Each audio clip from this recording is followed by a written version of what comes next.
ತಾಲೂಕಿನ ಸಂಕೇಶ್ವರ ನಗರದ ಮಠಗಲ್ಲಿ ಸಾರ್ವಜನಿಕ ಗಣೇಶ ಉತ್ಸವ ಮಂಡಳದ ಗಣೇಶ ಮೂರ್ತಿ ಮೆರವಣಿಗೆ ಸಾಂಪ್ರದಾಯಿಕ ವಾದ್ಯಗಳ ಮಧ್ಯದಲ್ಲಿ ಅದ್ದೂರಿಯಾಗಿ ಜರುಗಿತು.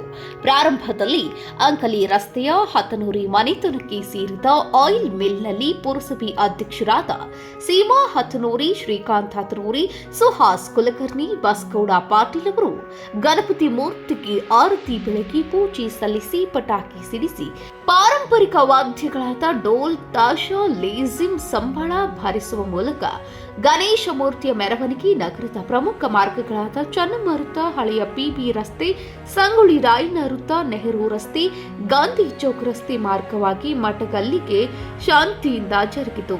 ಇದರಲ್ಲಿ ವಿಶೇಷವಾಗಿ ಮಠಗಲ್ಲಿ ಮಹಿಳೆಯರು, ಯುವತಿಯರು ಮತ್ತು ಯುವಕರು, ಹಿರಿಯರು ತಲೆಗೆ ಬಣ್ಣದ ಪೇಟ ಧರಿಸಿ ಗಣೇಶನ ಮೆರವಣಿಗೆಯಲ್ಲಿ ಹಿಂದೂ ಸಂಸ್ಕೃತಿ ಎತ್ತಿ ಹಿಡಿಯುವುದರ ಮೂಲಕ ಶೋಭೆ ತಂದರು.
ವಿಶೇಷವಾಗಿ ಹೇಳುವುದಾದರೆ ಗಣೇಶ ಮೂರ್ತಿಯನ್ನ ವಿಶೇಷ ಮತ್ತು ಆಕರ್ಷಕ ರಥದಲ್ಲಿ ಮೆರವಣಿಗೆ ಮಾಡಿದ್ದು, ಈ ಗಣಪತಿಯ ಭವ್ಯ ದಿವ್ಯ ಮೆರವಣಿಗೆ ನೋಡುವುದಕ್ಕೆ ಸಂಕೇಶ್ವರ ನಗರದ ಸಾರ್ವಜನಿಕರು ಸಾವಿರಾರು ಸಂಖ್ಯೆಯಲ್ಲಿ ಪಾಲ್ಗೊಂಡು ಗಣಪತಿಯ ದರ್ಶನ ಪಡೆದರು.